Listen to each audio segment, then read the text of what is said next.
Welcome everybody. Happy Friday to another edition of the Art Business Workshops.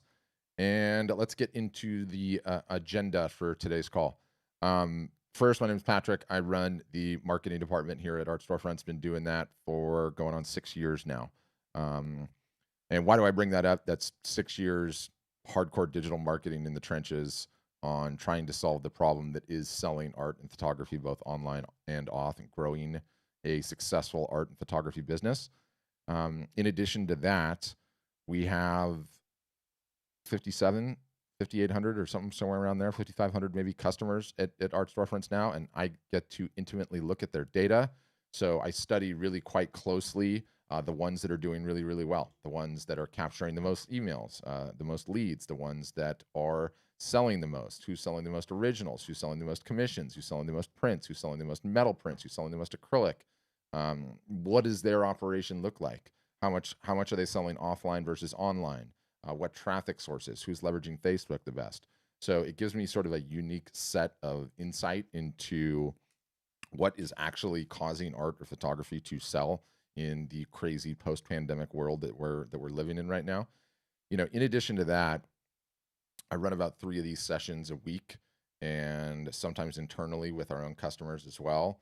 And I've been doing that for a little bit over a year now. And I am not sure there's another human being on the planet that speaks to more artists, more photographers on a week in, week out basis. I've heard all of it, every question you could imagine, every scenario that someone's possibly been in. Whether you are just getting started, you've never sold a piece of art, piece of photography before in your entire life, whether you were someone that had a robust business going pre-pandemic and then it all fell apart when you lost the offline revenue sources, whether you're struggling with niche selection or you're only selling originals and you want to know how to sell commissions, or you're looking to navigate a gallery relationship. Really, I bring it all up to say, regardless if you ever become an Art Storefronts customer, do business with us, I want this call to be valuable. I want you guys to gain some insights out of it. I think I can get you unstuck. I think I can answer some questions that you probably have, and I've got a ton of historical data to back those opinions up. So I would love to get into the Q&A. Afterwards, what I'm going to do is I'm going to play a video that I recorded on one of these sessions a couple of weeks ago. It's sort of a high-level demo, who we are, what we do, goes into depth, and will likely answer a ton of questions that you guys have about who we are at Art Storefronts, what we do, how we can help you build your art or photography career. And then after that, I'll have some remarks and we'll get into the Q&A. Now, one note, at the bottom of Zoom is a chat window, and we've got it here. You can see it. I've got it on the right side of the screen. As the video rolls along, should you have some pointed questions about one thing or another, feel free to hit the chat up. Either myself or my team will respond, and we can deal with questions that way. For those that are watching on Facebook or YouTube or Twitter, you can leave comments too, and I'll be able to pull those right into the stream and love to answer yours as we roll along as well. Patrick, you're the only one that has the camera on. Can you hear me okay? That's a really cool looking car there, by the way, there, Patrick. I don't know if that's a Sprinter van or what, but it looks awesome. Tony's saying she can't hear me in the chat. I think the issue is just on Tony's end. Juan, you can hear me all right, I assume, right? Okay, good. Okay. Yeah, Tony, it sounds like, well, Tony's not going to hear it. Tony has to mess with her audio settings. Tony, play with your audio settings. Not going to hear me say that, so that's interesting. Your audio settings. But thank you for telling me that, Juan, and thank you for telling me that, Rose. Okay, we'll play the video, and again, you guys can use the chat all the way throughout, and then I will look forward to the Q&A on the other side. Go ahead with the video, April.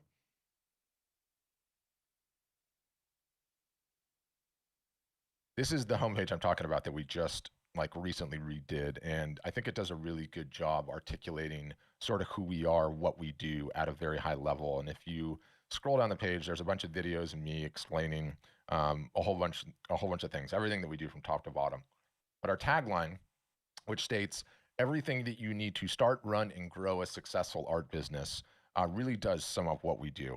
We get pigeonholed as they're a website company. They're a website company. And yes, we do offer websites, but it is a tiny, tiny portion of what we do. Ultimately, we learned a couple of years ago, the hard way, by the way, if we are going to grow and be successful as a business, Art Storefronts that is 100% dependent, surprise this one, but on how successful our customers are, on how much art and photography our customers are selling on a yearly basis. And so when you look at that as the problem that we're solving, it becomes so much more than a website, because a website is not enough. But still, we're going to talk about the website. I'm going to get into the other layers as we go down.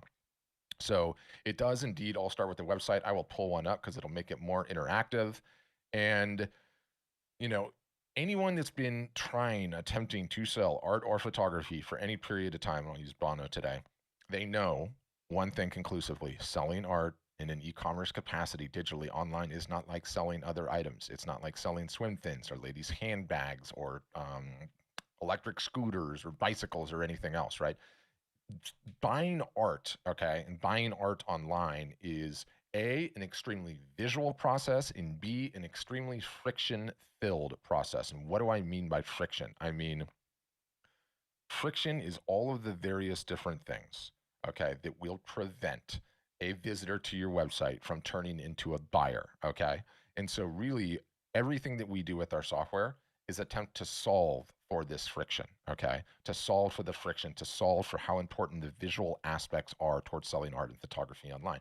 And, it's never any one feature, it's all of the features working together. It can be little things like when you select a media type, which is canvas, it changes to a canvas, a gallery wrapped canvas. Most people don't even know what a canvas is. And so we've developed special videos that show the differences, the nuances in the real world, what an actual canvas print looks like, what's going to show up at their house, what are the high points of this one, is canvas different than metal. Oops, I missed a click on that. And so you can see what a metal print looks like and how it's sitting flat, eventually how it's hanging up, all the nuances, the intricacies, because it is such a visual process buying art. We have a feature called the wall preview, which allows you to cycle through various different room types. Again, such a visual process buying art. Not only can you circle through the different room types, and yes, you can add your own room type images in. We use some generic ones by design, and you can size pieces up and down, see what it's going to look like. Do I need a 36 by 49? Is that too big? Do I instead want a 28 by 38? We're making it easier for your potential customer to get to a buying decision. What if they want to, their walls aren't white, right? What if they're this ugly color? Or there's something a little bit darker? Is the piece going to look good with this color, right? Because again, buying art is just such an incredibly visual process. Another feature that everybody likes to talk about that we get a lot of plaudits for is Here we we are have this on feature, Artist and excuse me, mute that, called live preview with AR, okay? And what this is this allows somebody to come to your website with their telephone, can be iPhone or Android. You can see the phones here on the right-hand side. And without downloading any apps, they can just use their phone, their camera, and press one button on your website that says live preview. And what this is going to do, it's going to take the camera on their phone, okay, which is going to show the real room, the real wall, where the art will potentially go. And then it takes your piece in augmented reality and it projects it onto the wall. And you're able to move it around with your finger. You're able to size it up, size it down, take screenshots. And so, is it going to look great in the room? What size do I need to get, right? And so, again, this is attempting to solve for the visual friction of, I don't know if it's going to work in my room. I don't know what it's going to look like, right? It's just getting them one step closer to a buying decision, removing the friction from the process. And, you know, I've been doing e-commerce marketing, digital marketing my entire life. Everyone loves to gravitate towards the wall preview or the live preview with AR.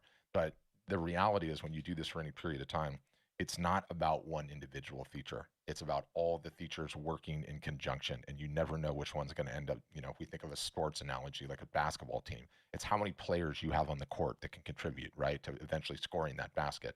And so it's why we do the demo process. We have literally hundreds and hundreds of features, all to remove the friction, all to help you get better at selling art and photography online. And when you request one of these things, our outreach team will reach out, have a conversation with you, and schedule it. It goes like an hour and 10 minutes, and we just go through feature after feature after feature.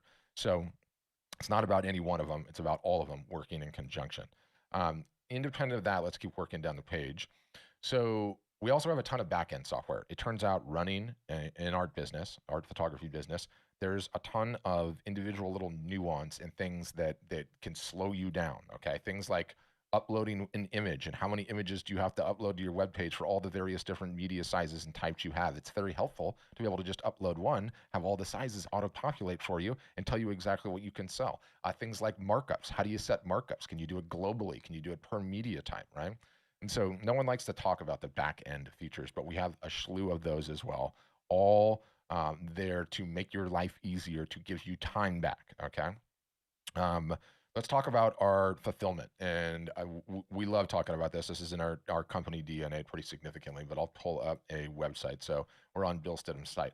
Or I should probably start here, actually. So we are integrated. Well, let me start here.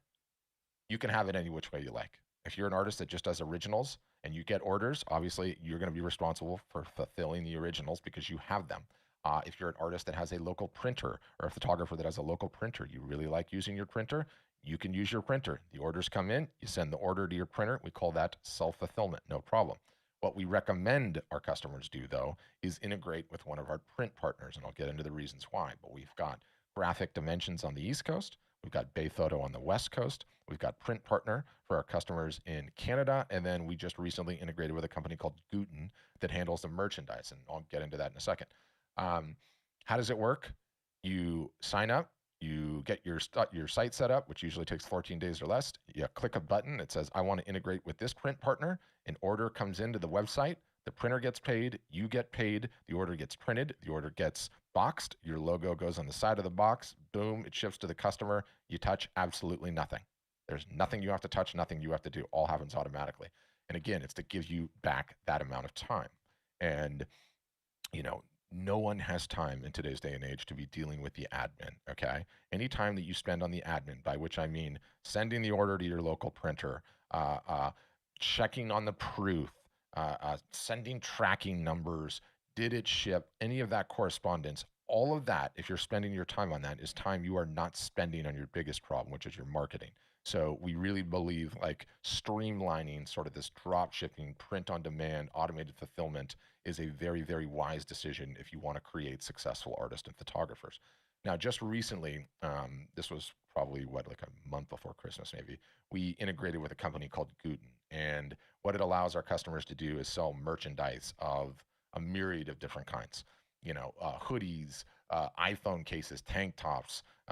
They can come in, adjust the image exactly how they want to see it. Maybe they want to tilt it depending on what case it is, and get iPhone cases and a number of different other items. We've got throw pillows and I clicked out of it, and coffee mugs, and we're adding more and more and more and more of these. And on the subject of merch, we realize again, if you go back to our original mission, why we exist, we need to create a set of circumstances, a set of conditions such that the artist, the photographer can make and grow as successful a business as they want. And so some artists look at this merch and they're like, they turn their noses up at it and like, that's not fine art. Why would I ever want to do that? Some are like, I'm all in, I love it. We don't care. Our job is to provide as many different opportunities for artists and photographers to be successful as possible.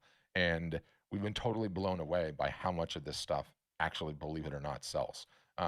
And some of it is higher margin than you would think. Like a throw pillow is $44, and what does a tote bag cost? I think a tote bag costs $38.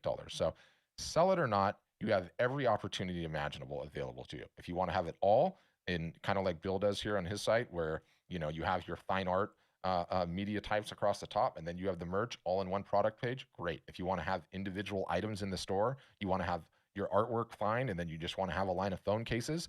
If you want to have one for a couple of weeks and then turn it off, you can do any and all of that, and it's one click to turn it on at any point in time. It's automated. It's completely automated in terms of fulfillment, and that's not going to change. And we realize again, like artists and photographers are essentially just creators, right? You're just creators, and you have a talent. You have a talent with a brush, or you have a talent with the lens. You want to monetize that talent, okay? So again, our job is to give you as many different opportunities to be able to monetize that talent as possible. So that's how we go about it. And again, it's a debate about when to use it or when not. But somebody on one of these sessions earlier was like, who's the greatest rock band of all time? I was like, no, who? He's like, the Rolling Stones. He goes, guess what the Rolling Stones have at their concerts? I said, what? A giant booth for merch. He's like, they sell hundreds of thousands of dollars of it a year. If the Stones sell it, I'll sell it. So anyway, I thought that kind of stuck with me. It was fun. So that's our print fulfillment. And I should say too that we're adding calendars and we're adding puzzles and we are adding photo books. And to be honest with you, if they come out with a line of hot air balloons, we'll add hot air balloons too, right? Because again, it's creating a set of circumstances such that the artist and photographer can be successful. We don't care where the success comes from. I don't care if Brian gets into business and he's the number one iPhone selling case guy of the entire United States. He's got a successful business, right? So not for us to decide. Support. We believe we have best in class support. If you took a look at our Facebook ads and you scrolled through the 350 of them, you'll see more positive responses for the support than just about anything else. We're very, very good at this. Yes, it's in all the venues you think it is, email, phone, chat support. But in addition to that, kind of what I'm most proud about is we run 6 days a week, including Saturdays, Zoom sessions, just like the one you're on right now. Okay. And you can pop into one at any point in time with any support related issue and get fixed, get unstuck. There's screen shares. They can take over control of your computer and just get you sorted instantaneously. So we're very, very good at it. Not only do we support our application, we ask you guys, we teach you guys marketing all year long, and which I'll get into in a second. What if you're having a problem with Facebook or with Instagram or with MailChimp or with your Facebook ads? We actually support that too. You can pop into a Zoom session and say, hey, Patrick, I'm stuck on my Facebook ads. I'm getting this message. Can you help me? And our team will get you unstuck. That's an amazing thing. There's not many companies that do that. So I'm very, very proud about that. That's in terms of the overall website picture. And we essentially do all of that, okay, to give you your time back such that you can work on the biggest problem that every single solitary person on this Zoom call has, which is their marketing problem. You need to get better at it. And let me tell you, I've got 4,700 customers, and there's only one universal truth about every one of them, right? Every niche imaginable, every subject matter all over this country and others, every one of them has a marketing problem. The person that just passed $500,000 a year in sales has a marketing problem. They want to grow that business, they have a marketing problem. The person that just is getting started, sold their first piece, they have a marketing problem, and everybody in between, right? It is the biggest problem. And so, we want to create successful customers. We realize we need to teach artists and photographers how to market. And so how did we solve for that particular problem? We created collectively what might as well be called the Art Business University. That's how we look at it, because I'm not sure there's a better term to explain it. One, we have the best digital education that exists in terms of selling art and photography online, full stop. I'm hang my hat on this. We have detailed documentation that we call playbooks on every marketing facet imaginable. How to run an email campaign, how to run a Black Friday sale, how to go live on Instagram, how to go live on Instagram and Facebook at the same time, how to go live on Instagram and Facebook at the same time with your laptop on a cell phone. Detailed, step-by-step, audio, video, screenshot documentation. If we're asking you to send emails, we will give you the email copy. You just adjust it to taste for what you're doing. So the playbooks are incredible. They're very robust and they're very focused on teaching you how to market. We pair that with a 365-day-a-year marketing calendar, okay? It has on it beginner, intermediate, and advanced. You take on what you can take on. You're never not knowing what you need to be doing on a week in, week out basis. You start doing, first, you're overwhelmed. You're like, I've never done this. This is crazy. How am I going to survive? And then you fight through it, and you got through the beginner level, and then you take on the intermediate, and then you take on the advanced. The majority of our customers follow this doggone near verbatim year in, year out, because it works. It's effective. Not only does it tell you what to do, but it solves for one of the other greatest pandemic of our lifetime, the shiny object syndrome, okay? Not only does the calendar tell you what to do, it tells you what not to do, okay? What not to be spending your time on, right? And how do I know this? One, I'm very good at digital marketing. Two, we have 4,700 customers and I get to see all of their data. I can tell everyone on this call conclusively, out of the 4,700 customers that I have not seen anyone turn a positive ROI at marketing on Pinterest. No one is making any money from marketing on Pinterest. So I'm going to tell you, you don't have to worry about Pinterest. I see you laughing, Mary. I do not want you spending any time on Pinterest, period. Waste of time. So too with SEO, okay? So the calendar is equally powerful on what you need to focus on is what you ignore, okay? It's what you ignore, and that's a big deal. Number 3 of the Art Business University is what we call office hours, okay? We take the entire customer base, we split it into 3. Until you sell $2,000 directly on your website, you're in the traction group. And after you sold $2,000 on your website, you're in the ramping group. After you sold a much higher revenue threshold that we don't publish, you get in the advanced group, which we call growth. We hold week in, week out, every single solitary week. And we took 1 week off for New Year's, but essentially 48, 49 weeks a year. Zoom calls like this. You come on a weekly basis. It's either me or members of my team. We go over the playbooks, we go over the calendars, we talk about wins, how somebody landed an interior decorator and sold $35,000 worth. They're going to come on and tell their story. Not only are they going to come on and tell their story, they're going to say, here's the email that did it, here's the copy, here's the Facebook post, and you can go and look at that stuff, right? And you're learning in concert with your peers. Digital online education is not enough, okay? If you look at the stats out there, I don't care who it is, Kajabi or Masterclass or lynda.com, 30% of the people that buy those courses actually finish them. So we can't just have digital education. We have to have in-person teaching sessions, and everyone knows how to Zoom now. It's our new reality. So those sessions, which we started like, I think 2 weeks, 3 weeks ahead of the pandemic, have been the single solitary biggest fundamental change to our business we've ever had. If before the pandemic, I had 100 customers and I told those 100 customers via email, guys, Black Friday's coming. You got to get going on your sale. Here's the playbook, right? And then I recorded a podcast episode and I was like, we're going to do this. 35 out of the 100 would take action. After these video sessions where I'm able to go through things, people are able to ask their questions, raise their hands, get unstuck, learn your peers. I have 75 people taking action on that sale, and it's fundamentally changing the business. It is making our customers more successful, more accountable, actually staying focused. Like, look, you guys are all solopreneurs for the most part. I mean, we could pull this entire group, and not a lot of you guys have a big team. You don't have an office behind you where you're yelling at an intern to help you out. You are a solopreneur, okay? Myself, the CEO, we've been entrepreneurs our entire life. I know it's a roller coaster. I know there's highs and the lows. When you're on those lows, you need to kick in the pants, right? You need to be lifted up sometimes. And that's what these Zoom sessions do too, which is incredible. We follow it up with a Facebook group that is highly curated. Okay.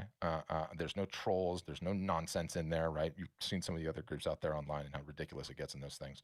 And artists are sharing with other artists, photographers are sharing with other photographers, the people that are in the landscape niche are talking to others in the landscape niche. Hey guys, what do you think of this new direction? What did you use in terms of pricing? They're publishing their wins. And so sometimes you can't just hear it from us, the official company mouthpiece. And so it's nice to have a whole bunch of people that are doing this same journey at the same time, helping each other out, sharing, what are you doing here? What are you doing there? So that collectively is the Art Business University. And it's like a college. It really is. And the difference is you pay your tuition, you come in, and there's no graduates because the learning never stops, right? And in addition to that, it never will stop. In today's digital marketing landscape, the goalposts are just constantly moving, right? Like so quickly, you feel like you just learned something and it moves over here. So we keep you up to date with all of that. As a final, about 6 months ago, or maybe 5 months ago now, we started an in-house marketing agency. And it's an in-house marketing agency that only does one thing. It helps artists and photographers sell more art online and off. And we believe already, as of today's date, it's the biggest sole-focused art and photography marketing agency in the world. And that's not hyperbole. I've been asking on these calls, can someone name me an agency that specializes only in helping artists and photographers sell their work? I haven't found one. No one's ever put one in the chat for me, especially not a big one. Why? Because my aforementioned point, selling art and photography is not like selling swim fins or ladies' handbags or scooters. It's hard, right? It's really hard. And we're good at it because we've been working at it for a long time. Also, I get upset, right? Because I look at all of you guys as like, you own a McDonald's, right? And if you owned a McDonald's, you have to know how to do the ordering. You have to know how to clean the floors. You have to know how to open the building. You have to know how to operate the drive-through window. You have to be able to flip burgers and fries and do all of that and do the ordering, right? Like it's your business. You need to understand those things. But at the same time, I'm not naive in the sense that 80% of our customers still have full-time jobs or in some capacity. Maybe they're service-based photographers and they're trying to sell their fine art. So I get it. You need to be able to have the ability. If you don't have the time to do the marketing and you have the resources, you need a la carte things that you can jump off the shelf. Hey guys, I need my Instagram profile tuned up. I need my Facebook page tuned up. I need to help with a sales campaign. You need to be able to do that sometimes. In addition to things like we'll completely build your website for you. You don't want to do that. You hate building websites. Your fears in life in order are death, taxes, and building another website. I get that. I get that, right? So you can drop your images in a folder. Tell us to build the site, we'll build the site for you, okay? We'll manage your Facebook ads, okay? We will manage all of your social posting. And again, it goes back to the top premise. Like, our job is to create successful customers. And so we looked at it 6 months ago and it's like, we need to have an agency. And then some people are like, well, I want to do it myself. Fantastic. Our job is to have the best DIY product, do it yourself, learn, come on the sessions, and then also have an agency where you can pay. And again, it's a la carte or it's, up to almost full service. And the amazing thing about it is, I've been doing marketing a long time, right? What do all marketers love? A case study. Oh, we love a case study, right? With the sexy data about this huge win, and we publish it on social media and we use it for lead generation. So totally did that all the time. Okay, guilty. And if you lose, you don't publish it, right? You wait till you hit a winner and do all that. But it used to be, I would go and run a case study with a customer, and I'd have limited bandwidth to do that, and then we would build the playbooks. Well, guess what I have now? I've got agency staff. I've got one guy that all he does all day long is spruce up Instagram pages for artists and photographers. He did 65 of them last week, or probably 65 last month. So imagine the learnings that we're getting. What happens is the learnings are going right back into the playbooks, and then they're coming onto the Zoom sessions and they're teaching, and we've got a little flywheel going on, right? We've got a little artist and photographer education flywheel. So it doesn't matter if you ever order a single solitary service from the agency, and we don't even care if the agency ever makes any money, in all honesty, because all it does is just improves the product, makes more successful customers, and helps us grow. So we really, at the end of the day, are fundamentally a business that can be thought of as a rowboat, right? It takes our oar, your oar. We jump in the boat in the same time, and if we can get that thing rowing in the same direction, the faster we can get that going, the better everybody does. So that's Art Storefronts in a nutshell. That's my presentation. All right, get myself back in the picture here. Get that out of the way. All right, there we go. All right, well, thanks. Those are some great questions in the chat too, as we were rolling along. So how do you ask a question when we open it up for Q&A? So if your camera's on and you do the old school hand raise, I'll actually see that. Otherwise, at the bottom of the Zoom bar, there's like a little participants icon. It's like two little people and then participants. You can click on that and there's a way to digitally raise your hand. That'll sort of put you into the queue, the question queue, and I'll know to call on you and to unmute you, and then we can get into your question and what you would like to ask, what you'd like to talk about. The demo does a good job, what we played on, sort of going through things very quickly, but I realized too that there's a lot of information in there. So the questions can quite literally be about anything. It can be about, anything that we do. Yes, you can ask any of those questions, but you can also ask, just random marketing questions, your business just getting started questions. There were some good questions along the way about markups and everything else. Barbara asked a good question about getting started. So I'm gonna try and unmute you, Barbara, and I want to hear about your story. So Barbara, if you can, there's a microphone icon in the bottom left-hand corner. And yep, okay, gotcha. So Okay. Barbara's question: if you've never sold anything, how do you generate your first round of customers to come to your website? So Barbara, tell me briefly, what have you done up till now? Are you a painter? Are you a photographer? And have you never tried to sell it anywhere? Is that correct? I have a website. Okay. And as you say, a website just sits there. It's like just a sea with a lot of fish in it. Unless you put some worms in, the fish don't come to bite. So I do have a website, but it's not generating any business. Mm-hmm. I'm reluctant to ask family and friends because I don't want to impose my business on them. Right. So, that's why I'm here. Yep, understood. And have you attempted to sell any of the work in an offline context at all? No, not really.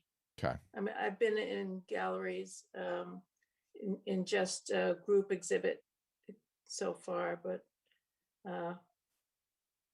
yeah, I've given away quite a bit of stuff rather than selling it. Yes. It's the chicken and the egg problem early on, right? Yeah. Yeah. So what I would tell you in a pre-COVID world is, the easiest thing to do, and what we say is you have to validate that there's a market for your work. And essentially that means the particular body of work that you're creating, are people not named mom, dad, brother, sister, family, friends willing to pull a credit card out of their wallet and pay for it, right? And in a Right. pre-pandemic world, the easiest way to do that would be to get a booth at a local fair or show or farmers market or whatever you have unique to your town, and set up a table, put all your work in it, and see if you can sell, right? Because until you get into that situation where your art is in front of strangers and they buy it, you'll never know if what you have is a product that is worthwhile, right? And the last thing that you want to do is spend a bunch of money on a new website with us or anybody else and not know if the product that you have is something that the market wants. So that's how we would go about it in a pre-pandemic world. Well, that's made a little bit difficult about the world that we live in right now. So kind of our in between digital hack is to leverage any social media following that you might have to have a live art show. And I can just tell you briefly, succinctly.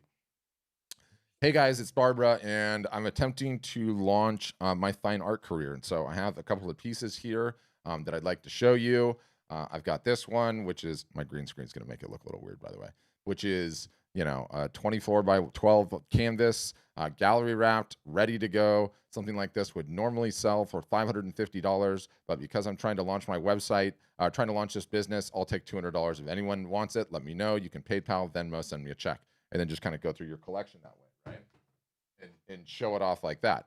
Now, if you have no social, that's on Instagram, right? Say something on Instagram. Instagram. You would do it wherever you have the best social media following, right? And it does not take anything more than this, turning it on and having the pieces, right? And just talking about them. So what I can do is I can send you some examples of this, which will sort of demystify it for you a little bit. And I've had multiple people on these calls in your exact situation, okay, that have never sold their art of photography before, that have, decided as a result of COVID or as a result of timing or whatever, that now's the time to finally give it a shot. And some people have run this particular technique and it's worked quite well for them, where they've actually sold like a legitimate amount of art doing it. And it's actually, it's sort of the future of how art or photography is sold, this new way where you leverage live video. And again, it doesn't matter what platform it's on. Okay, you record the video showing it all. You say, I'm discounting it to get the business going, and you take Venmo, you take PayPal, you'll take a check, they can come to your house, pick it up, whatever the case may be, and see how it goes, right? It's like, it's the artist holding up the piece of art, talking directly into the camera. There's nothing special about it. I mean, this particular gentleman doesn't even have sleeves. Okay, no sleeves, and he's doing it. So it's an extremely effective way to sell art. And I always talk about the 3 ways to sell art, right? And the 3 ways, and you can rank them hierarchically in terms of their effectiveness. The best way, in person, face to face, right? No one's disputing that. No one ever will. The problem is that how do you solve for, the fact that you're geographically somewhere in the world and not everybody can come see you? Well, how you solve for that is the next best way is via video and these live art shows, right? The next best way after that is on your website. So that's kind of the hierarchy of how you want to leverage it. But you definitely need to try before you sort of take any next steps. Because you need to know that it'll sell, right? Right. I'm showing you. Okay, thanks. Yeah. Thank you. Yeah, my pleasure. But it's it's simple. We have like our entire customer base that we're training them on how to do this. And like, look, you turn the camera on, you hold up the pieces, you talk about the pieces, and you see if you can do it. So that's quite literally the ball game. Yeah, yeah. If you could send me those emails, I appreciate it. Yeah, I surely will. And don't hesitate, right? Like, turn the camera on and go for it. And be honest. Be like, the pandemic has sort of brought on such strange times. I'm really looking to actually get my art career started. I've been telling myself I was going to do this for a long time, and I'm finally doing it. And early on, too, Barbara, tell the story, make the video. Yes, your friends and family will see it. Yes, send the email, and don't be afraid to lean on them a little bit too. Because even if they'll buy it, fine. You don't need to feel pressured to buy it, but they might share it, right? Or they might know somebody that just moved and is looking to get some pieces, or someone that's decorating a nursery and wants some cool stuff for their kids' room, or whatever it is, right? Early on, you'll take kind of whatever help you can, whatever you can do, right? Yeah. Yeah. Good, Okay. really good questions though. Thanks, Barbara. Okay. So I'll sort of keep working through the chat. That was Barbara's question. I've got a new one down at the bottom. I'll look at that. Okay, yeah. Sophia, I got you. Okay. Okay, so I have a question Yes. related to that. Mm-hmm. I have sold some art, but I've never actually tried that, and that sounds like a Oh, it's cool amazing. Yeah. idea to try if I muster up some courage. But does it is there a price range that works best for that approach, for just going live and offering something? No, that's sort of the beauty of selling art, right? Like the pricing is completely arbitrary, right? Like you can set it, and it's not like anyone can really like, price shop yours versus anyone else's, right? Because there's only one Sophia Bogdanovich's work, right? Like there's no one else. So I would say do one, set the prices as you see fit, be open to negotiate, and just see what happens, right? You'll never know until you know. That's true. Yeah. Yeah. Yeah. I don't know. I mean, the pricing it feels like it's been a big barrier because it can take me like 6 months to do a painting, and I've been selling mostly like little paper prints here and there. Yeah. And I agree completely that in-person approach is the best thing No because you question. get that real human connection, and that's how you can really tell that people do respond to you. No question. That's why video is the next best thing, right? Like, Yeah. The analogy that I give is, and I think it's a good one, is everything, and I say I think it's a good one because I think it's a great mental model to think about what we do in a digital world. All we're trying to do, okay, as artists and photographers selling our wares, is take what works, the in-person digital offline experience, and get as close to that as possible with our digital experience. So here's how I sort of analogize it. Like, what is the best way for you to sell art? It would be you having an art gallery in your town, right? It would be, I would be able to walk in, I'd be able to meet the artist, get to know you, figure out what ticks, hear some interesting stories, know, like, and trust you, look at the works in person, and eventually buy. Okay. Problem again is your main street in your town might be 6-hour drive from me. I'm not going to do that, right? So video solves for that in the next capacity. It's the next best thing. It's like, I can't walk into your gallery, Sophia. So what I'm going to do instead is you're going to turn the camera on and you're going to walk me through the gallery. And I'm still looking at your eyes, your expressions. You're looking at me and my expressions. We're getting to know one another, and we see how it goes. The website, okay, you need to have one, okay, because you need to sleep and you can't have 15 conversations at once. But it's sort of like your gallery doors are open and there's no one inside, right? And so they're just coming in and they're looking at things and there's no one to help them and they leave. So you still have to have all three of them covered. But this video is literally the next best way, and everyone's trying to figure it out right now. Yeah, yeah. So if I'm showing a painting, I would like to say something like, I can also offer you canvas prints, and I can custom make you a canvas print. Yes, 100%. Because if I'm assuming that if you're spending 6 months on a painting, like what do you charge for originals? You're probably multi-thousands of dollars, right? Or starting. I mean, I've been trying to charge like 2 or 3,000, and it's kind of hasn't really happened. Yeah. So far. Yeah, but you have sold some prints. Yeah, I've sold prints definitely, and occasionally canvas prints. And I do have a website, and it's frustrating. And I really like your art storefronts look and website look. Yeah. The way it's set up, because I don't have anything similar on my website. Yeah. I have something on the bottom that says, by the way, if you want anything, I can make you a contact me. Yeah. Of anything you want, just get in touch. And nobody got in touch. So yeah. But that's also because, is our website significantly better than what you have? Yes, but that's not saying anything because ours is a custom solution exactly to sell art. You don't have a website problem though. You have a marketing problem. No one's coming to your website because no one knows about it because you're not actively working on your marketing.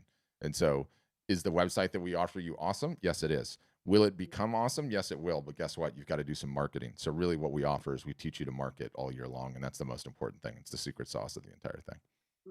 Yeah. And I understand about marketing that it's really a lot about marketing yourself, really, not just the art. Yeah. So in today's day and age, you know, the artist is as much a part of the brand as the artwork is. That's just the truth, right? Like, you know, people think they get this in their head that, you know, I'm going to post on the social networks and I'm going to run an ad thinking that there's people that are like just on Facebook and Instagram browsing around and they see this amazing piece of work and they buy it. That's not how it works. That's never how it works. They want to come to the page. They want to read the about me section. They want to see some photos of you and your kids and your cat or your dog or your bike rides or horses, whatever you do. They want to get to know you, maybe watch a video, feel like they know and like and trust you, and then they'll buy the work. That's just sort of how it goes, right? It's like no different than when you sell in person. So the marketing is the whole ball of wax. Like I know conclusively, like I said in the other video, every single solitary person on this call has a marketing problem. Until you solve that, you can't even have a website problem. You have to solve the marketing problem. Yeah, that's huge. Yeah.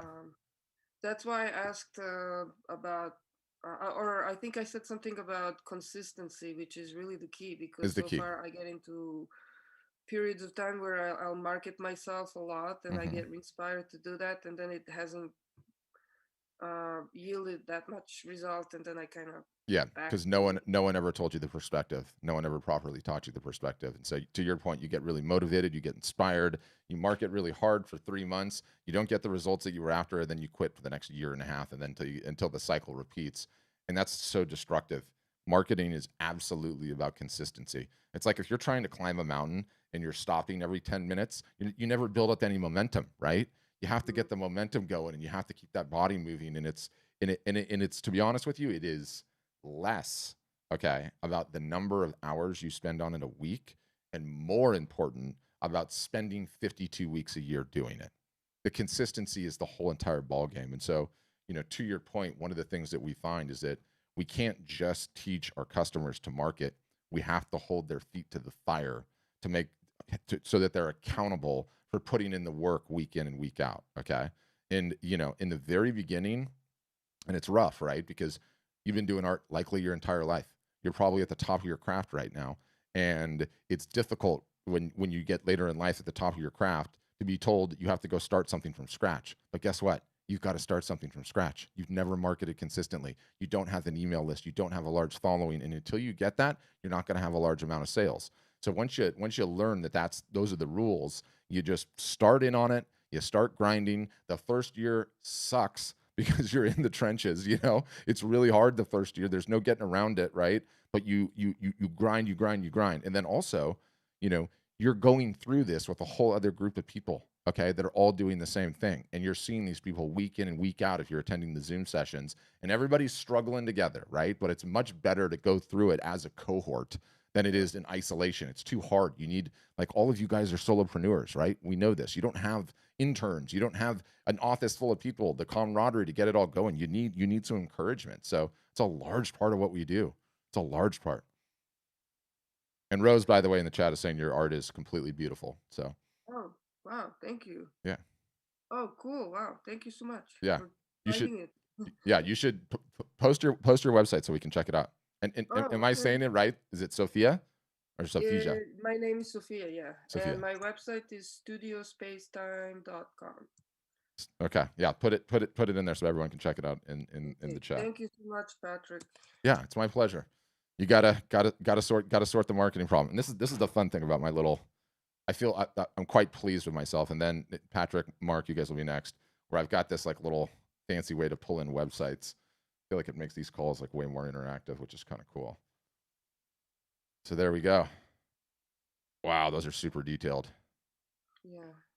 But yeah, I see what you mean, right? Like very, very simple and like, call me, order, please, and not easy to do. So yeah, Yeah. you gotta solve the marketing problem. But I agree. I like the fact that you're selling merch. I think merch is a very good idea for you because just based on these designs. Um, Yeah. so I think you'll have a ton of opportunities with that. But yeah, Yeah. very cool. Thank you. Yeah, thank you, Sophia. Okay.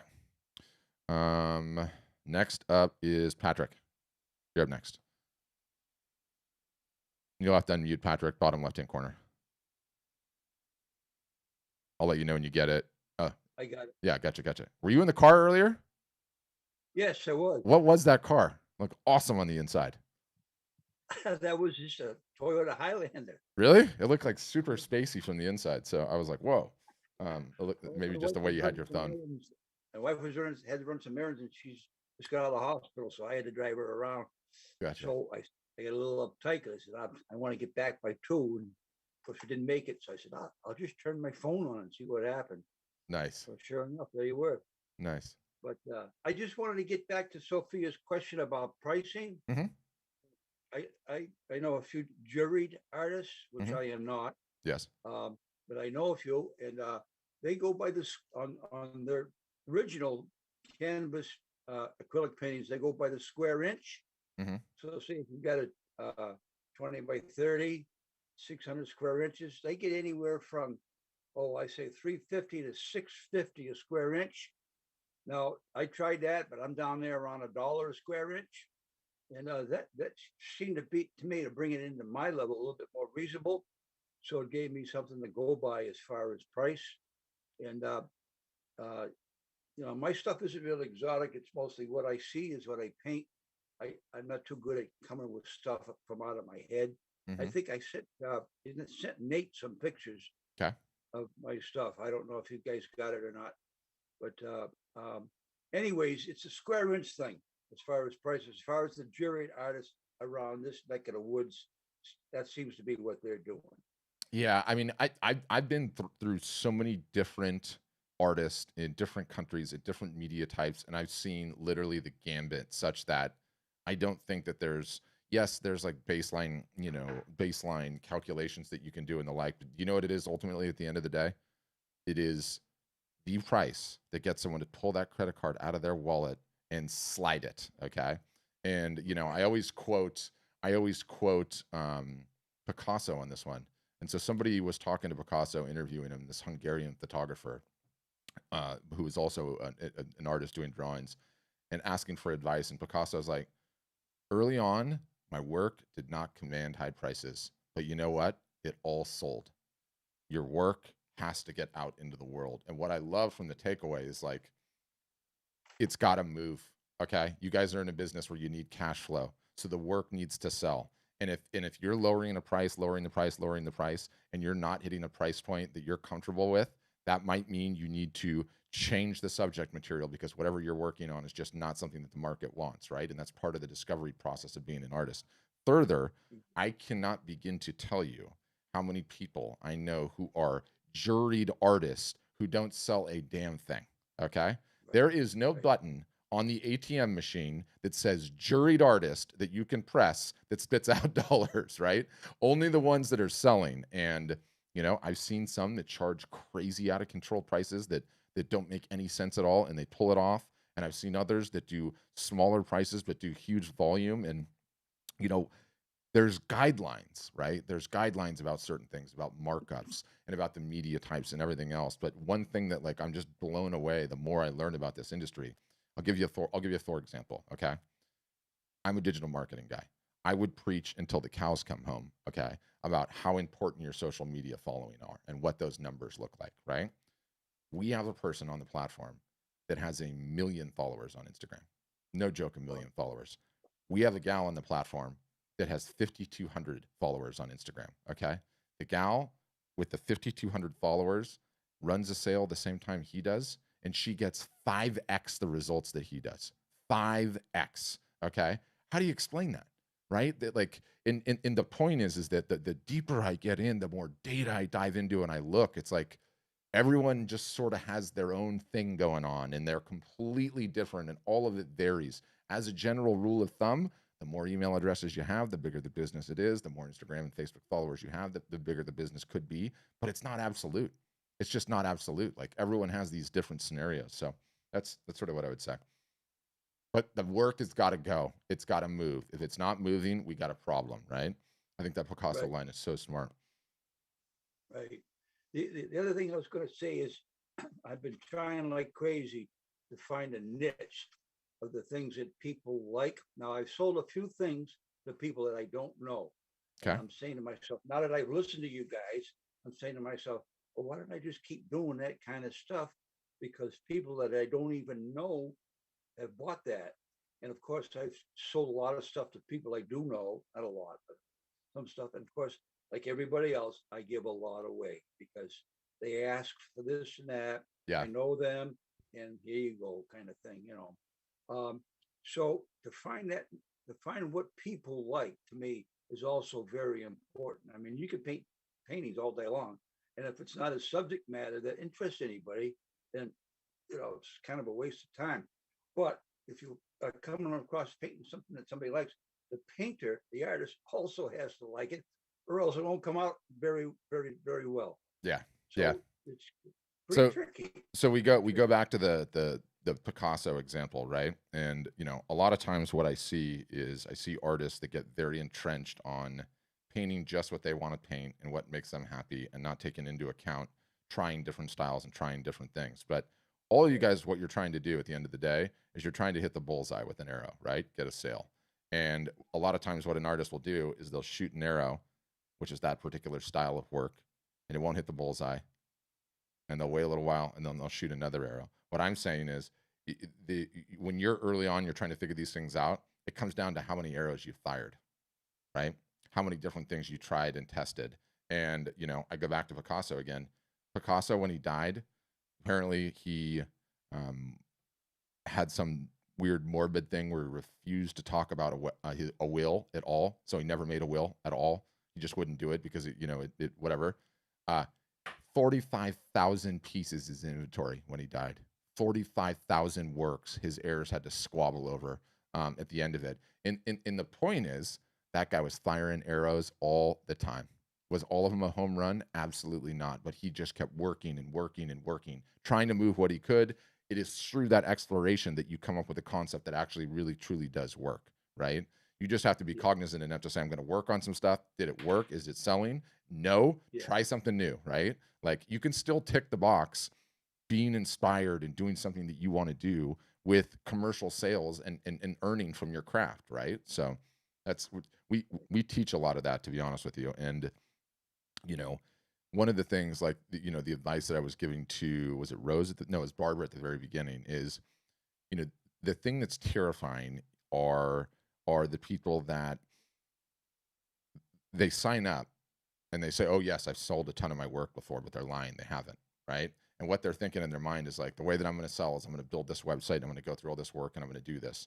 And they say they've done it, they say they've sold, but they never have. Well, thinking that you're going to take something that's never sold and magically put it up on a website and get it to sell never ends up working, right? Because you have to validate that it's going to sell first, and you want to figure out the quickest ways to do that. That's number one. But number two, almost to a man, woman, and child, okay, some of the most successful people on our platform are the ones that are constantly pivoting.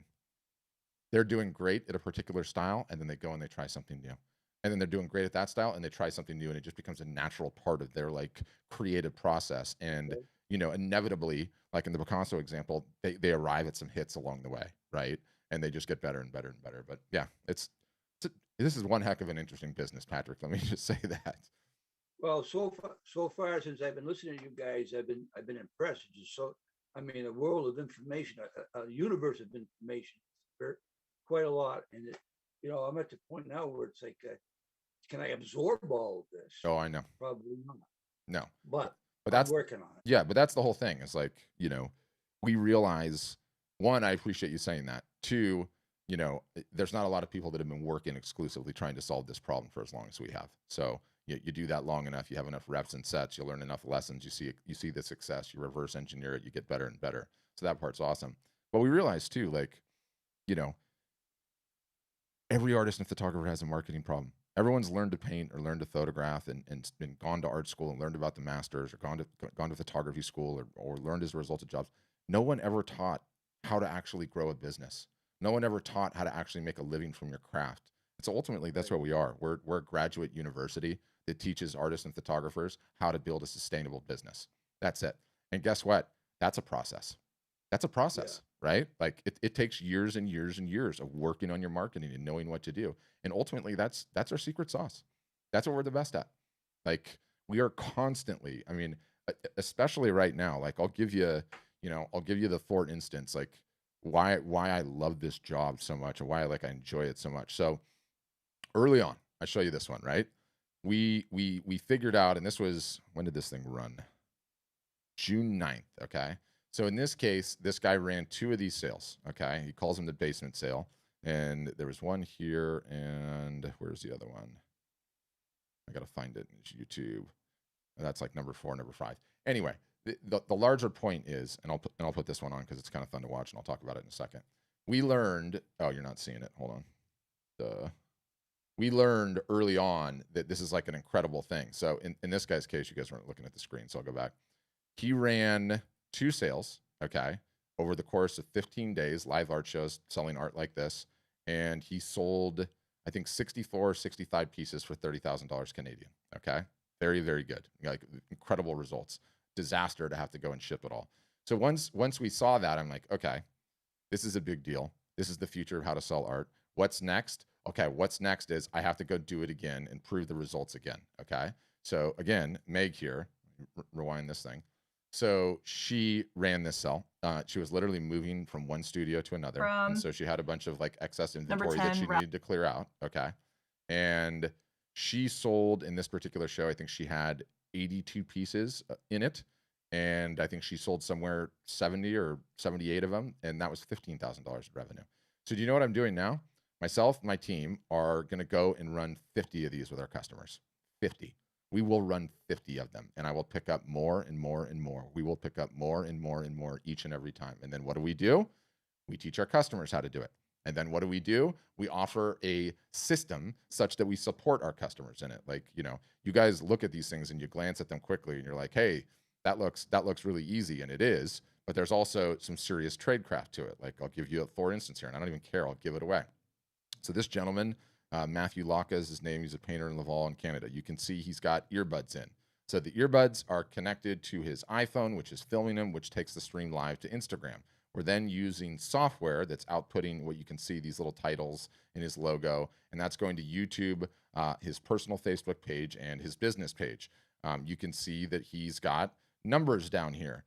Number 1 with the thrush, and you can see, okay, so this is taking it to Facebook and YouTube, so they'll see the numbers. But what about the people on Instagram? Because you have to do Instagram with the phone. Well, that's why there's numbers. I'm trying to get to where you can actually see the numbers in the back. Now there's like a thing with numbers, right? So we picked this up along the way, and that's what we went. But now we're just doing more and more and more and more and more of it, and it will never stop. This is the game. This is the whole ball game. This is the number 1 thing artists need. You guys don't need to be taught how to do art. You don't need to be taught how to do photography. What you need to learn is the marketing, and that's it, right? It's what we do. Yep, that's for sure.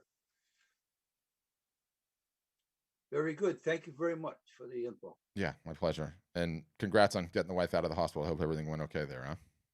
Yep. So far, so good. Everything's slow but sure. Wonderful. I'll take care of it, Patrick. You have a great weekend. Okay, Mark, you're up next. Go ahead, Mark. Can you hear me now? Yep, gotcha. Oh, you just gave me the Verizon special. Can you hear me now? Yeah.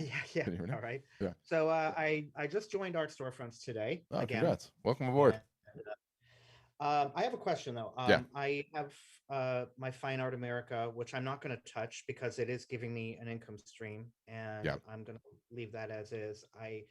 But now what size is the income stream? Last year I made about 7,000.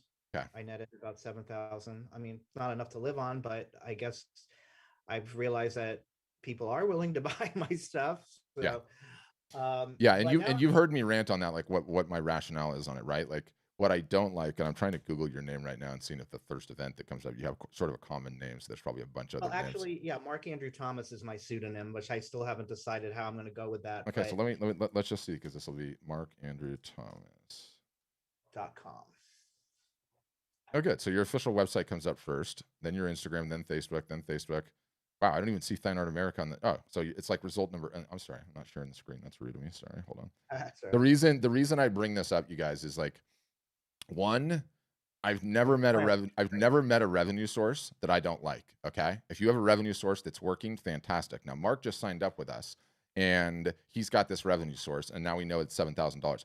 absolutely, I want to keep that going. Now, what normally happens, because Fine Art America, sort of their claim to fame is that they sorted SEO very, very early on. And so normally what happens that I don't like is I search his pseudonym here, Mark Andrew Thomas, and wonderfully, his result is the first one. Incredible. And I scroll down, his Instagram is 2, Facebook is 3, Facebook is 4, Star Tribune, I don't know, this is obituary, so it's not him. But the point is that I have to get all the way down almost to the second to last result for his Fine Art America page to come up. And that's wonderful.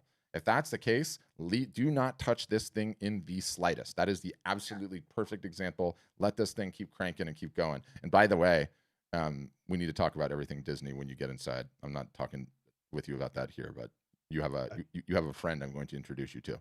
Let me just say. Yeah, but welcome aboard. So, okay, so that's the Fine Art America question. What else? Now, in terms of pricing, I found a price point that, that seems to be working over there, which I'm not necessarily going to do at our storefronts, because I know that I want to maybe offer stuff at higher, keep the lower sizes at a reasonable price point, and then go up as the, charge more for the larger sizes. But now what I'm worried about is I don't want to touch Fine Art America because I'm afraid to do anything over there because it'll screw it up. But in terms of price points, should I be keeping my prices the same on both places, or can I charge higher prices on our storefronts without ending up competing with myself, I guess? Yeah. So epic question to have, but it's not a problem until it's a problem. And we won't know it's a problem until we get going on marketing and someone calls you out on it. So I would say that's how I would approach it, independent of which one's higher or lower. I don't even care. Until somebody calls you out on it, it's not a problem, and they don't even know. They don't even realize. And so what you'll find is that your marketing will bring your own buyers to your own ecosystem.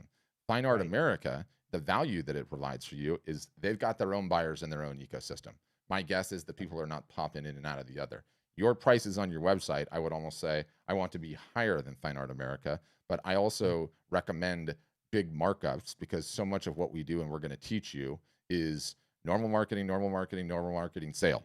Normal marketing, sale. And when you have the high prices, you have the ability to mark them down to create the incentive and scarcity you need to seriously move work, right? And every single solitary business in the world runs sales. Artists sometimes get a little punchy about that. I'm not suggesting it's you. I'm just saying it as a disclaimer. The only 2 companies that I'm aware of that do not run sales are Louis Vuitton and Tiffany's. Every other brand that I'm aware of does. Some people say Tesla too, but even Tesla, like the lower prices. So if you call that a sale or not, I don't know. But anyway, I think they do some negotiating behind the scenes that we're not aware of, with the. Exactly. And not only that, like the higher the price point of the work, the more negotiation and grinding that goes on. How is it any different, right? Running a sale with some percentage off versus a $20,000 piece where a high net worth individual comes in and says, I'm not giving you 20 grand for that, I'll give you 16, right? It's the exact same thing. It happens. It's just a part of the deal to move work. Right. Okay. All right. Well, that sounds like until somebody calls me out on it, I'll I won't worry about it. Because I have you in the situation that you're in, I want you to get the website live as soon as possible. All I need is the logo, the About Me section. You're going to go through this in the onboarding, but I want to just focus you. I need your logo up, the About Me section, get some work, launch the doggone thing, and start in on your marketing. The website's good to go right out of the box. You can get going right away. I want you live in less than 14 days, and we'll have some good sales opportunities and stuff coming up. And then come into one of the workshops and introduce yourself. Absolutely. Well, thank you, Patrick. Yeah, I appreciate it. Thank you. Welcome aboard. And then remind me, just send me a message. We have a private Facebook group that they'll onboard you and they'll get you in there. Send me a message in there, and then I'm going to introduce. Well, yeah, we're going to have that Disney conversation. I think you'll find it interesting. Okay, cool. All right, look forward to it. Thanks, Mark. Okay, next up is Susie. Welcome back, Susie. Zuzi. Probably don't have to pronounce it. You got to correct me again. Correct me again on the pronunciation. Zuzi. Zuzi. Okay, I love it.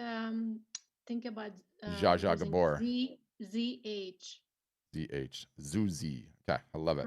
Welcome back. Okay, thank you. Sorry, I'm not showing up my. No, you don't need to. Yeah, you don't need to. Don't worry. Back from a running. Yeah. So anyway, I have a question regarding your wall view. Yes. Option. Yeah.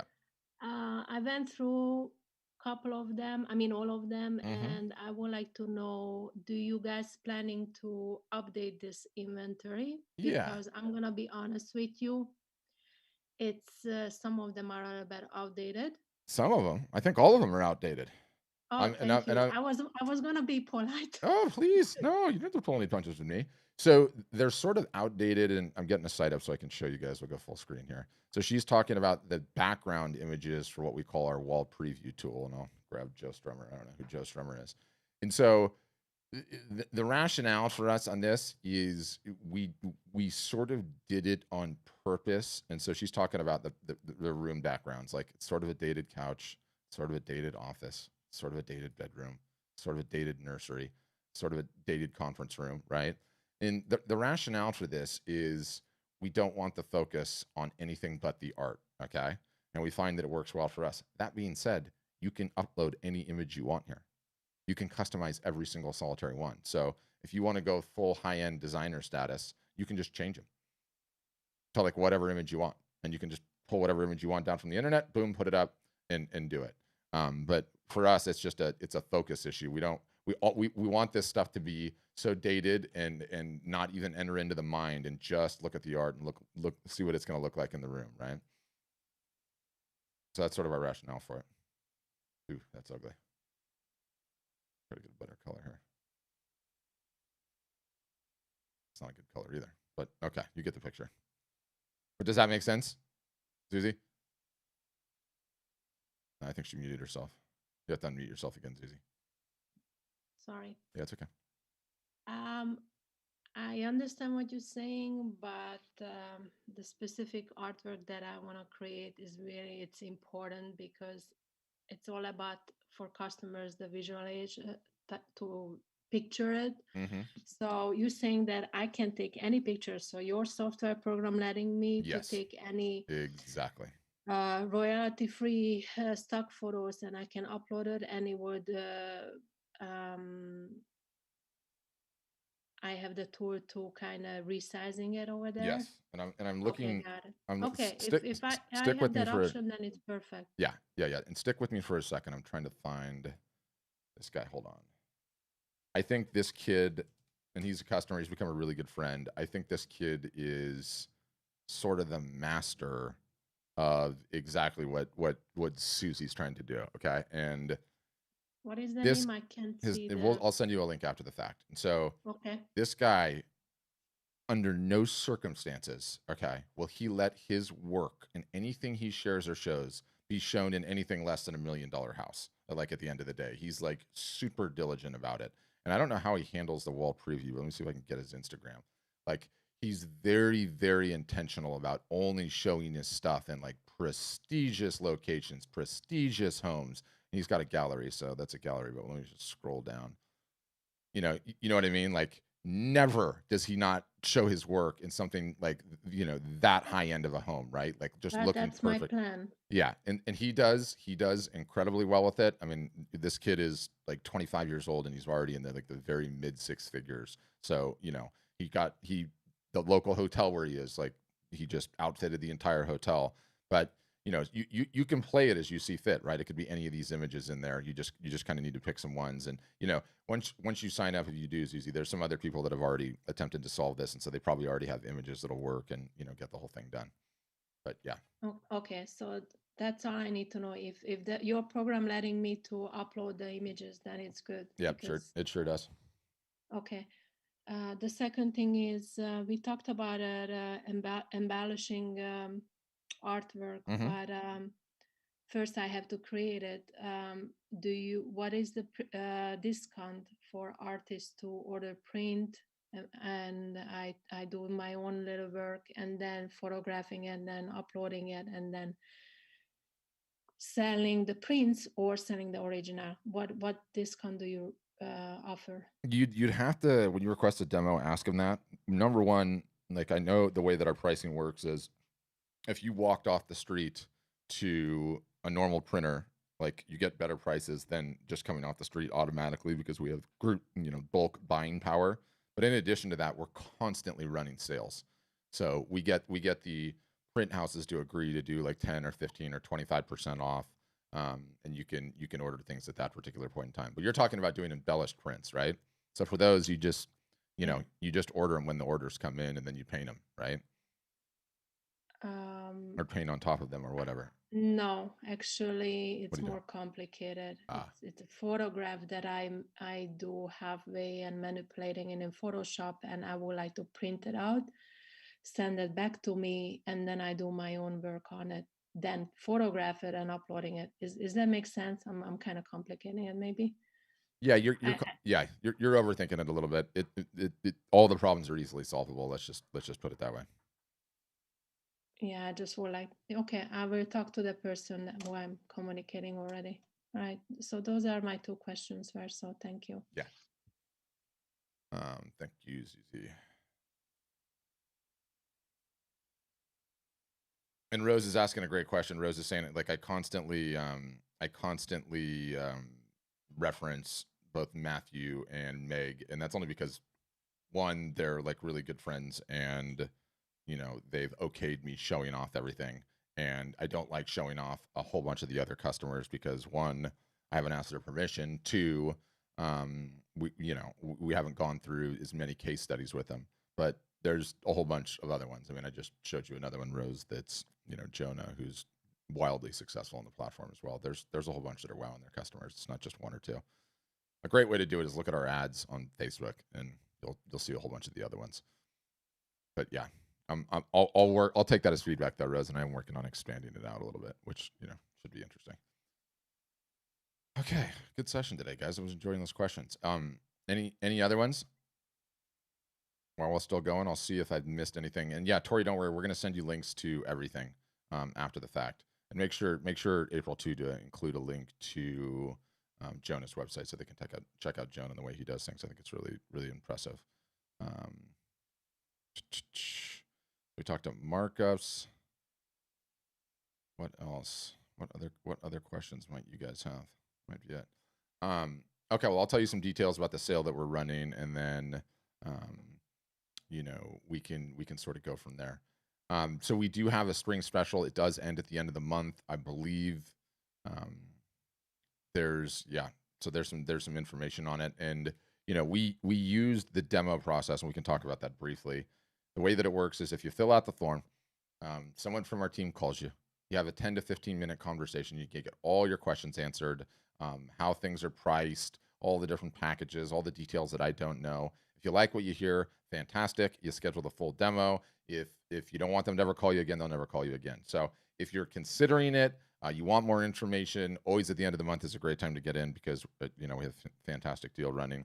But if you're early on and you're just in discovery mode, don't worry. We're not going anywhere. We don't do the high pressure thing. Okay, Donald, you're up next. Yeah, Patrick, this is Donald German. You and I spoke briefly earlier today, and when I went to you know, my email, I saw that you guys were online. Well, so unfortunately, I have David Wiggins here, who's the artist. I'm the internet marketer. Okay. And so unfortunately, we came in too late. I see a ton of people here. That's wonderful. David was just, you know, I said, David, do you have any questions? Now be the time to ask. You and I can speak later, but please. Hello, this is David. Hey, David. I'm the artist. What is the ratio between? I'm a seasoned artist. I'm very new to the internet, but I've been selling paintings for 50 years. Okay. But there's a big difference between virtuality and actuality. And as a connoisseur myself, buying paintings, I know there's a big difference between what an image is and what the painting is, unless you're dealing with G-clay or types of prints. So I'm asking the question is, what's the ratio between the average ratio between people committing to something and then having it sent to them and then them not being pleased with the painting? Oh, extremely low. Extremely low. Almost not at all. Like the return rates, big picture, I think are like even less than 0.5%, maybe even less than like 0.25%. And as an artist and as a connoisseur, you know, you might know this, you might not know this. The average consumer has not 1/10 your level of detail of your eye or the critical nature of your eye when you see something, right? And you know, It's all taste is involved.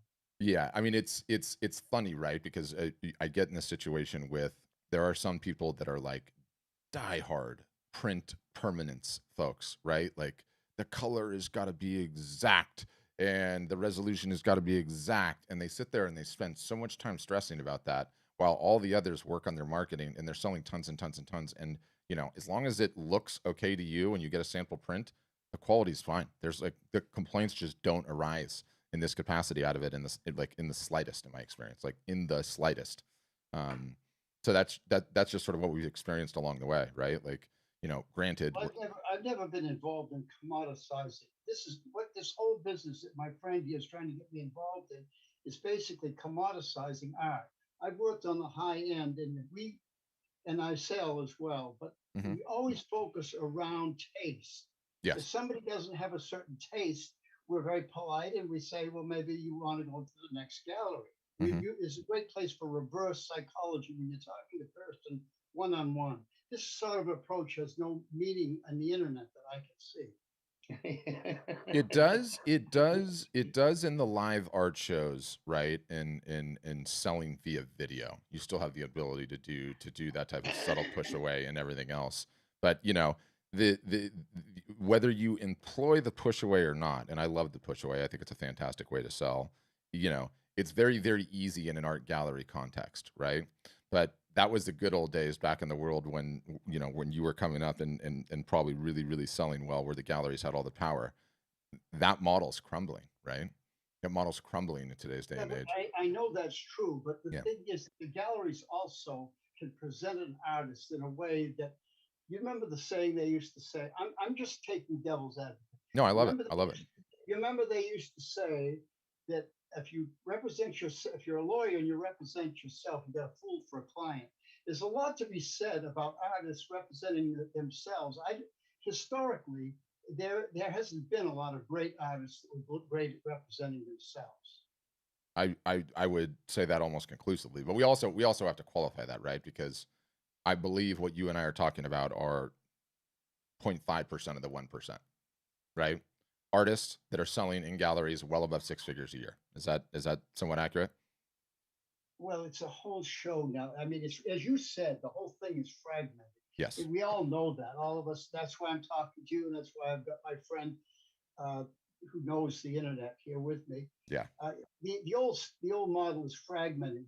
Correct. I mean, they built up the top level to such a degree and such an idiotic level of refinement in New York that they've lost a huge amount of the audience. They've lost a lot of artists. Yes. Serious artists don't go to New York. I know.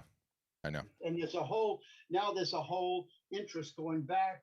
I don't know if I'm too old to catch it. I'm sure that you can develop a market online, but it takes a lot of work. And I'm an idiot level as far as doing things on the online. I just have no patience. Yeah, and I want to interrupt here, because because of what I've done online and because what I've seen other people do online, I'm of the leaning, that I'm kind of convinced, David. We're both older folks, probably somebody's grandfather in the room here, and but because his stuff, he'll go to the Nantucket or the Vineyard, as we're gonna do next month, and and bring a bunch. He'll probably sell, 3 or 4 or 5 pieces, and somewhere between 5 and 15,000 a piece. Yep. And he's not, not even well known.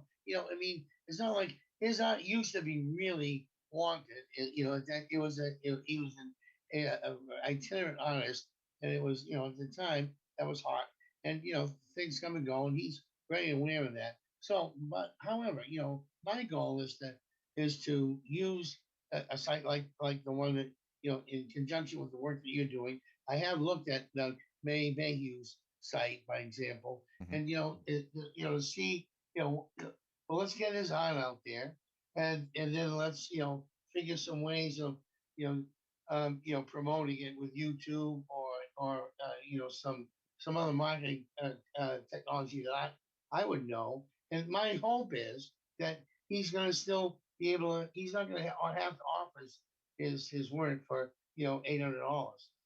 That he's still now. Does that how So my question to you is, you have artists that are presenting their art, who are getting what they feel their art is worth. They're not just creating prints and not that, no disrespect to that, but I mean, Yeah. yeah, you get where I'm going. Yeah. I totally get where you're going. So there's a couple of things at play. One, right? Like, back in the day, it's not just that like the art gallery business and the way that things used to be run, they screwed it all up. It's that, there's a social scientist that said this in like the late 70s, early 80s, but he goes, when information becomes abundance, attention becomes a commodity, right?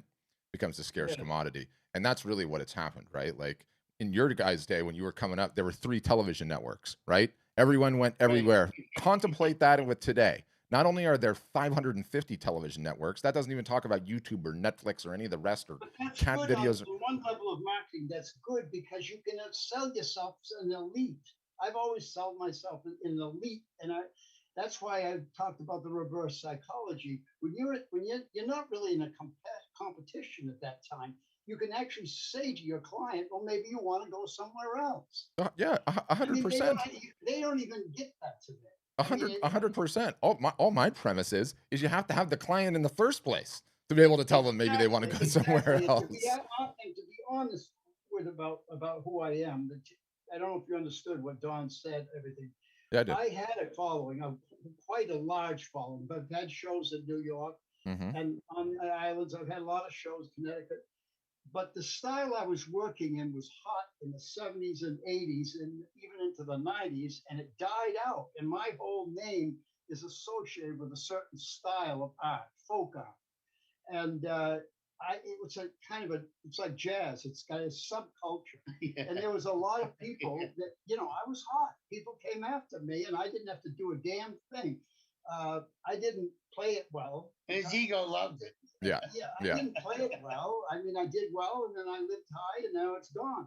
But the paintings that I'm doing now, I can't sell those old paintings. I mean, I don't even want to try. I mean, it'd be like an old guy trying to do a trick that's way out of date. So and I've never really loved that style anyway. It was just a style that people sold. It was very easy to sell. My style now is much more sophisticated. Most of the people that like my work are other artists, and that's a thing right there that is very. I don't do seascapes or portraits. My paintings are very metaphysical. The biggest problem you made in all of those years is that you didn't keep your contact information on your customers. If you would have kept, do that. I didn't. He's well. I did not do that. Unfortunately, he's well aware of that. Huge mistake. So, one of the things that I constantly reference is this guy's book, right? I love this guy's book, Don't Be a Starving Artist by Weiland, the whale guy. I'm not saying you need to read this, but he's the best-selling artist in the United States right now. Don't Be a Starving Artist by Weiland. Yeah. So Weiland is a whale guy. He's the best. Most people say he's the best-selling artist in the United States, probably by a factor of I don't even know what. And the one thing that he says is you have to be cultivating a collector list. What is a collector? A collector is someone that's going to buy in upwards of 7 pieces of art from you throughout the course of your career. Your prices keep going up. They go along for the ride. They buy more and more and more. Some buy 7, some buy 20 pieces. I've been doing this long enough now where the customers that I have that are cultivating a list of collectors, okay, so maintaining their contact information on their customers, which is why the business model is so critical, which is why you need to sell direct, because you have to retain this information. Now they're to where you are in your career, and some of them, and they come out with a new series, and it's anywhere from like 40 to 65% of it is bought before the public even sees it, because they've cultivated that list their entire life. It's just pension. It's the 401k of the art business.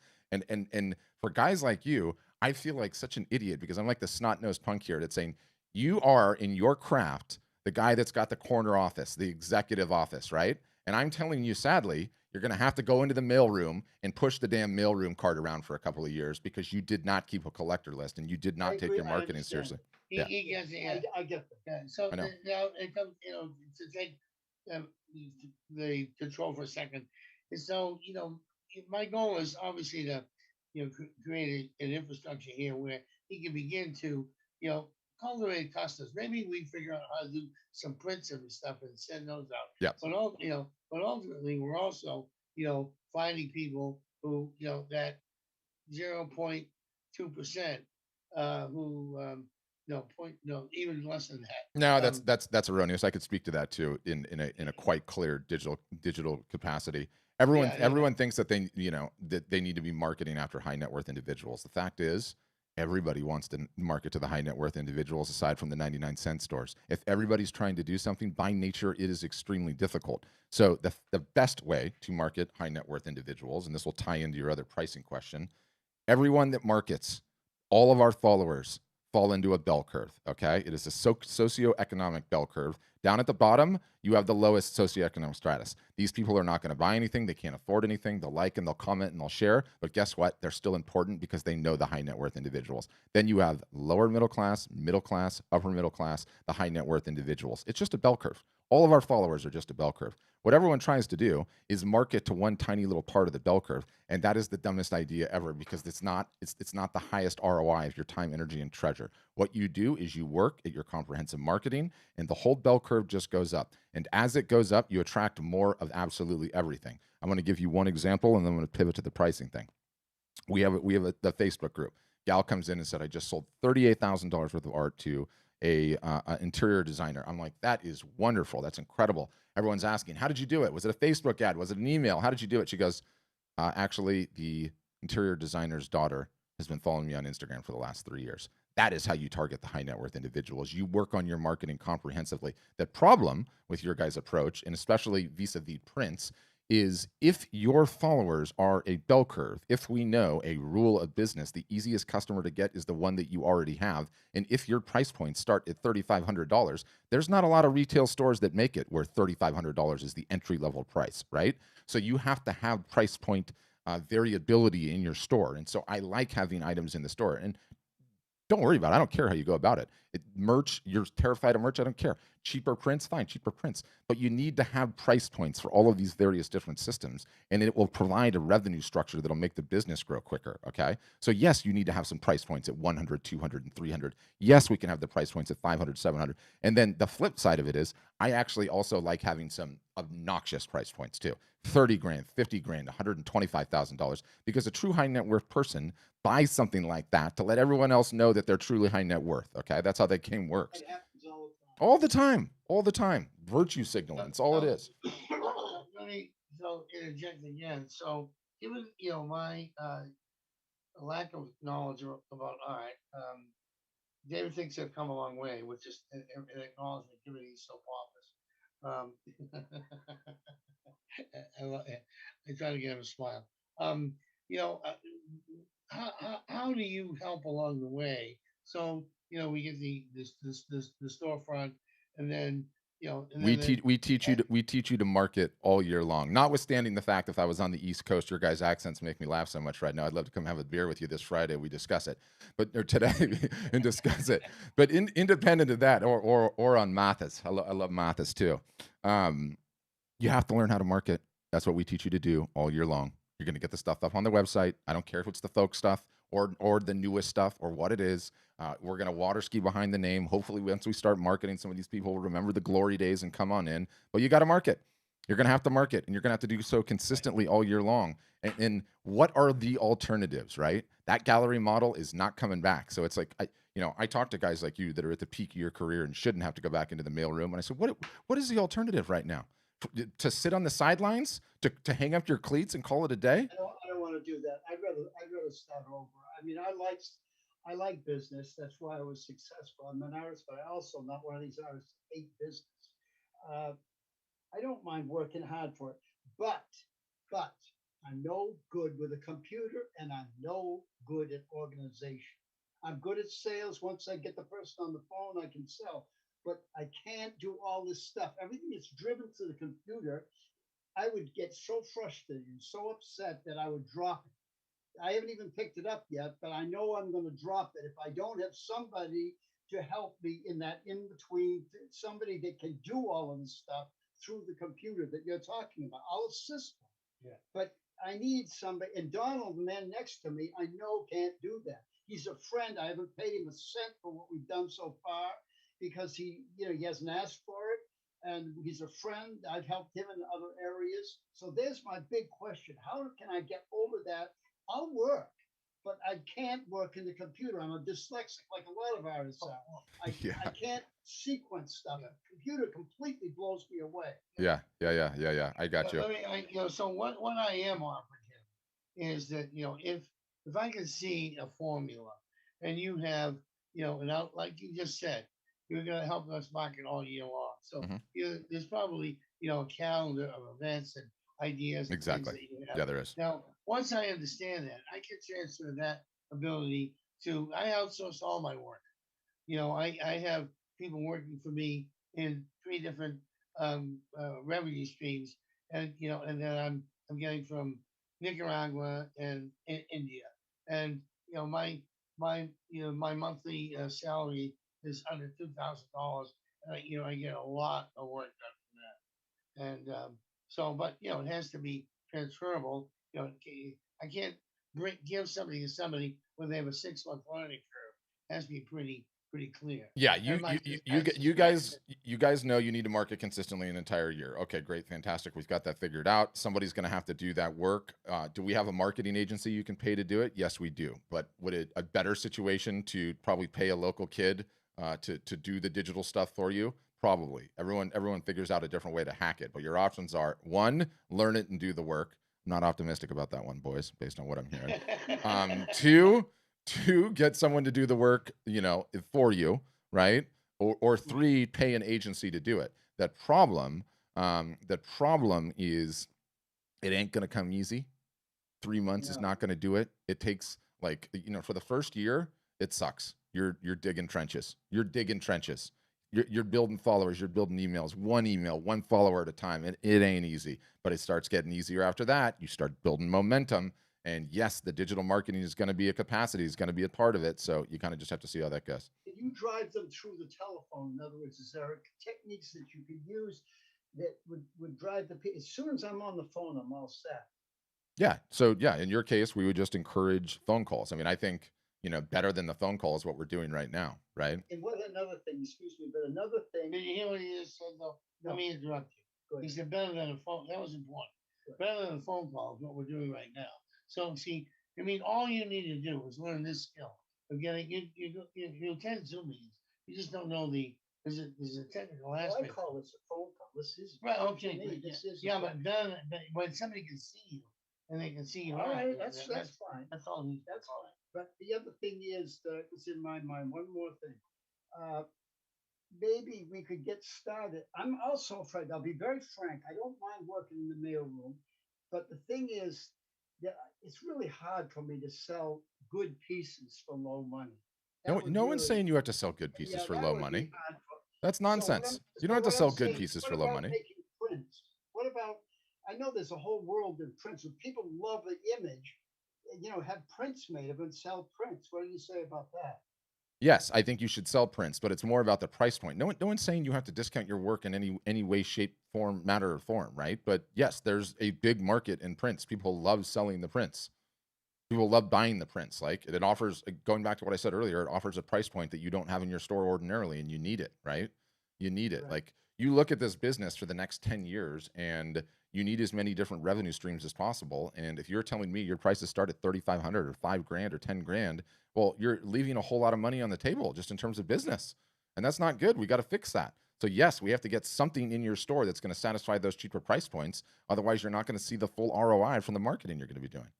Yeah, like for the first year, maybe just chug along with, well, as you say, you'll develop an audience, and then you never know who that audience is going to lead to, and then all of a sudden you're in, either staging a hotel or something like that. That's right. Yeah. Now, do you advocate again, I apologize for coming in, missing your email and so. No, don't worry. We're gonna send you the replay after the fact. But yeah, go ahead. Okay. Well, so do you have a service that does prints. I actually happen to know one. Yes. Yeah. No. Yes. 100%. 100%. And it's fantastic because it's completely drop ship, meaning you get an order, you get paid. The print shop gets paid. The print shop prints the order. They slap your logo on the side of the box. They ship it to the customer. You touch nothing. Nothing. Nothing at all. Who takes the pictures of the, of the painting? Oh, of the artwork. Yeah. You would just, we have a comprehensive guide on the best way to approach it. The easiest way to do it is hire somebody to come and shoot all the work at your house. They light it. They do it all in a day. It's inexpensive per piece. Once it's all shot, it's ready. It's high resolution. It's good to go. And I'll tell you, it is a fantastic thing to be doing on Martha's or Nantucket in the summer, because you got tourists from all over. They come in, they love the work, and they actually want to buy a piece of the work. But the one thing they don't want to deal with is trying to travel home with it or even contemplate the shipping. And so when you're like, look, all good, you can just put the order in right here, take the order right on the spot, and input their address, and by the time they get home, the artwork's waiting for them. Fantastic. Fantastic. Yeah. Now, you said you have a guide to taking photographs. Yes, we do. Yes, we do. We'll send it to you. All right. So when do we get to talk about the product and the price points? Your product. Yeah. So request a demo. Get one of my guys on the phone.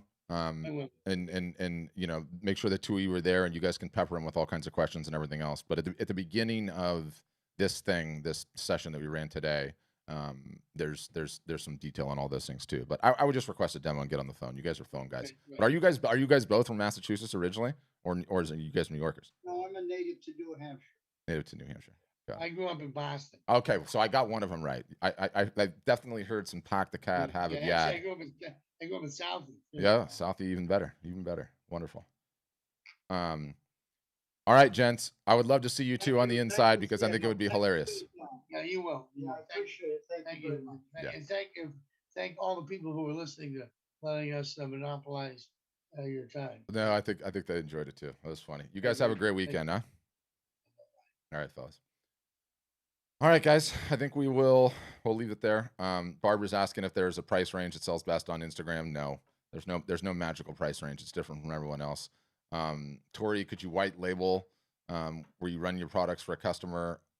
Yeah, I mean, you could be an art gallery. So if you're an art gallery, then you could run it for any customer. But yes, the answer to that is yes. So okay, we'll email you the replay after the fact. I want you all to have a fantastic weekend. If you want to request a demo, like I said, we'll email you about that. There's stuff all over the site, and in the chat. And love to see you guys on the inside. We are going to have, like I said, the sale does end on whatever, I guess it's next week, Friday. So something to think about. But have a great weekend, everybody. Appreciate you guys.